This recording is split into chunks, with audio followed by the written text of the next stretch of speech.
지난 시간에 쪽지 시험 2, 요거랑 관련해 가지고 보충 설명을 조금 더 하려고 해요. 이거 맨 마지막 문제 10번 문제고요. 10번 문제인데, 인터넷은 자유로운 공간이니까 저작권을 반드시 지키지 않아도 괜찮다. 당연히 노겠죠. 이거는 우리가 EBS 강의 들을 때 들었던 내용이에요. EBS에서 갖고 온 내용이고요. 인터넷 매체 활용해서 글을 쓸 때 유의할 점, 조심할 점. 자신의 글이 많은 사람들한테 순간적으로 전달될 수 있다. 우리가 뭐 페이스북을 나 보통 쓰는 걸로 알고 있는데, 아니면 뭐 인스타나, 그런데 아니면 뭐 트위터 같은 거, 내가 글을 올렸을 때 사람들이 캡처를 해가지고 얼마든지 내 정보를 퍼뜨릴 수가 있죠. 그러니까 신중, 조심해야 된다 라는 뜻이야. 내가 만약에 이런 일이 있으면 안 되겠지만 막 우리 반에 누군가를 욕했어. 그랬는데 나는 이걸 내가 비밀스런 얘기로 나만의 정보로 하고 싶었어. 욕한 건 나쁜 거니까 그냥 내 개인적인 비밀을 털어놨어요. 비공개로 하려고 그랬는데 실수로 설정을 잘못해서 모두 공개를 해버렸네. 그랬는데 막 친구들이 그걸 보고 막 캡처해가지고 다 퍼뜨리고 얘 막 놀리고 그래. 그럴 수도 있죠. 충분히 가능한 얘기죠. 자신의 글이 많은 사람들한테 순간적으로 전달될 수 있으니까 조심해야 된다라는 건 그런 뜻이고요. 다른 사람의 권리, 초상권, 이 뭔지 그 인터넷 전에 EBS에서 할 때 공부했을 거야. 얼굴에 대한 권리예요. 내가 허락하지 않았는데 친구가 만약에 내 얼굴을 올렸어. 그런 것들도 내 얼굴에 대한 권리. 내 사진을 찍히지 않을 권리라는 거고요. 저작권은 내가 정성껏 만든 정보가 남들한테 막 내가 허락하지도 않았는데 사람들이 다 퍼가가지고 내가 최초 만든 사람이라고 얘기도 해주지 않고 막 다른 사람들한테 칭찬받으면 기분 나쁘죠. 그런 것들이 저작권이에요. 내가 제일 처음에 작품을 만든 것에 대한 권리.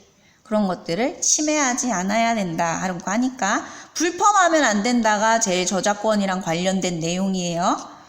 확인되지 않은 사실, 자신의 생각 같은 거를 객관적인 것처럼 얘기하지 않는다. 거짓말을 한 것처럼 될 수도 있으니까.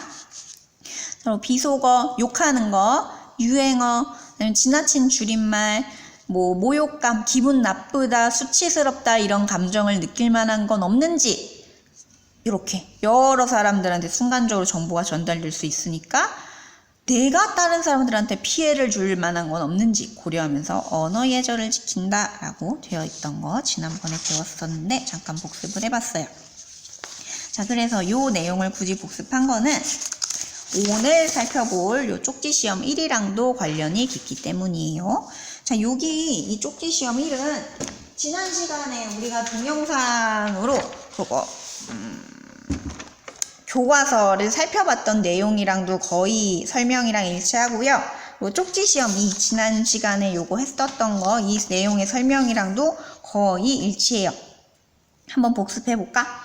인터넷 매체는 정보를 거의 어떻게 전달해? 참고로 이게 힌트예요. 거의 동시에 전달한다라는 뜻이었어. 예를 들면은 요거, 이 카톡에서 애들이 거의 동시에 막 시간 차이가 없이 얘기를 하죠. 그런 식으로 거의 동시에 진행을 하는 거, 그런 거를 어떻게 전달을 한다 라고 얘기를 했었죠. 그리고 2번 문제, 인터넷 매체는 시간과 장소에 뭐 없이 제약을 나눈다 라고 했었는데, 이 마찬가지로 여기에서도 얘네가 핸드폰도 보고 노트북, 컴퓨터 이렇게 보고 있는데 여기 배경은 다 실내지만 특히 핸드폰을 가진 친구는 화장실에서 할 수도 있고 밖에서 산책하거나 운동하면서도 다 이렇게 카톡을 할 수가 있는 거잖아. 그런 식으로 인터넷 매체는 시간과 장소에 제약, 뭔가 구애를 받는 거, 그런 것들 없이 문제가 없이 대화를 나눌 수 있다라고 되어 있고요. 인터넷 매체는 문자, 소리, 사진이나 그림, 동영상에 어떻게 된 정보를 처리할 수 있다 그랬죠? 우리 지난 시간에 봤던 학습지랑 거의 일치해요. 어떻게 된 정보를 처리할 수 있다라고 했었는데 이렇게 여러 가지가 혼합된 정보를 처리하는 거를 다매체성이라고 한다. 우리 EBS에서 배웠던 용어예요. 여러 가지 매체가 혼재된 것. 그런 정보를 처리할 수도 있는 특성이라고 했었어요. 자, 인터넷 매체는 정보에 모 구분 없이 자유롭게 주고받을 수 있다라고 되어 있는데, 잠깐만, 어딨더라? 이거랑 관련된 거는 이 부분 한번 보세요. 지난 시간에 했던 거랑 거의 비슷한 내용이라 그랬어요. 자, 정보를 만드는 사람을 뭐라 그랬죠? 요거랑 또 받아들이는 사람을 뭐라 그랬어? 정보를 이거에 구분 없이 정보를 자유롭게 주고받는다. 둘이서 정보를 왔다 갔다 할 수 있다라고 했었는데 이런 특징을 우리가 뭐라 그랬죠? 서로 왔다 갔다 하는 거. 쌍방향성.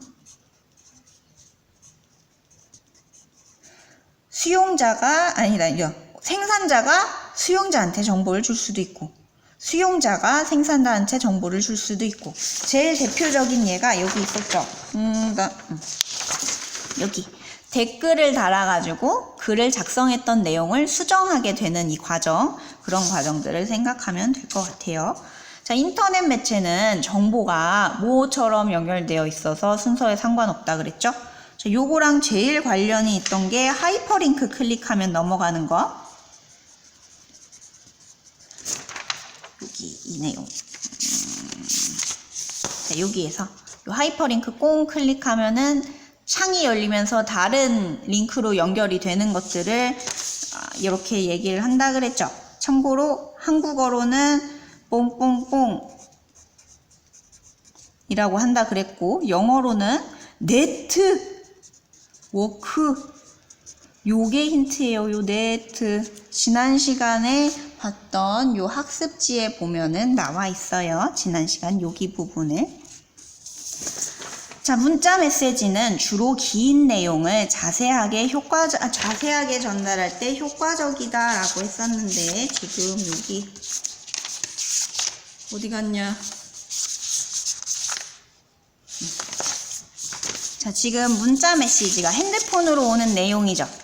얘네는 짧은데 전자우편은 반면에 그치? 그 여백이 많으니까 길게 보통 정보를 전달을 한다 그랬어요. 그래서 심지어 여기에서는 날짜를 그리고 어쩌고 라고 했는데 여기에선 간단하게 일시 땡땡 뭐 그리고 여기에서도 줄글로 1층 학생회실에서 예비 소집이 있습니다 라고 이렇게 문장으로 전달해 주는 거를 여기선 일시 땡땡 장소 땡땡 이런 식으로 간단하게 제시를 해주니까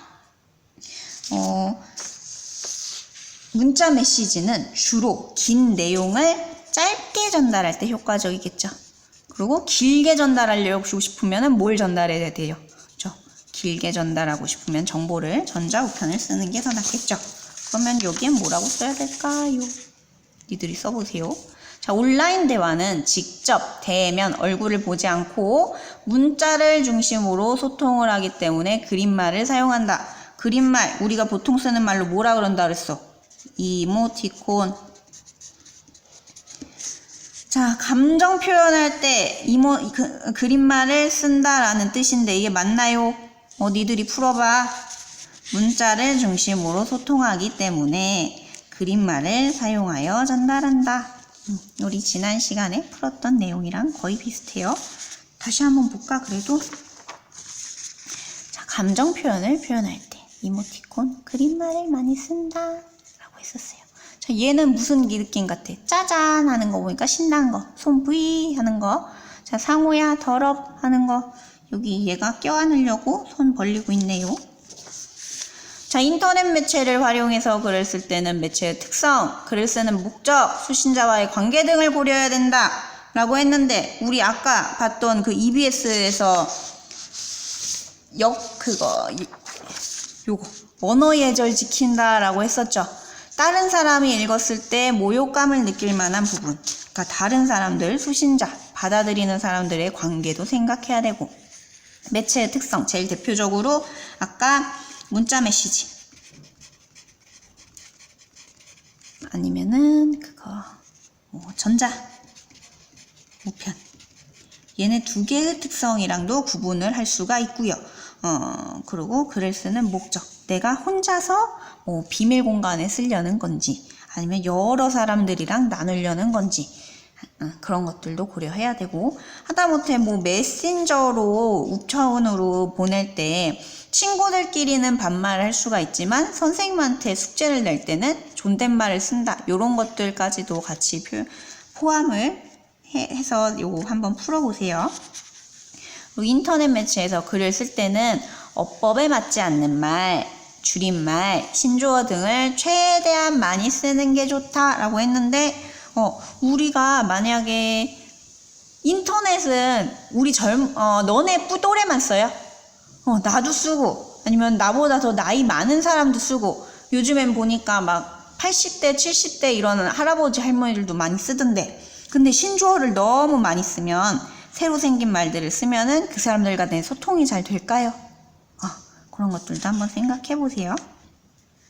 인터넷 매체는 주로 개인적인 목적에 한해서 비밀스러운 내용을 전달할 때 효과적이다라고 했는데, 자, 인터넷 매체에는 주로 누구들 혼자 쓰는 경우가 많아요? 여러 사람들이 공유하는 경우가 많아요? 주로 여러 사람들한테 공유하는 목적인 경우가 많으니까 이것도 한번 풀어보세요. 자, 오늘 숙제는 여기까지 합니다. 자, 여태까지 두 가지 과정을 통해서 쪽지시험 1이랑 쪽지시험 2를 통해서 이 만화는 다 이해를 했을 거예요. 요 문제도 한번 인터넷으로 한번 풀고 제출을 해보세요.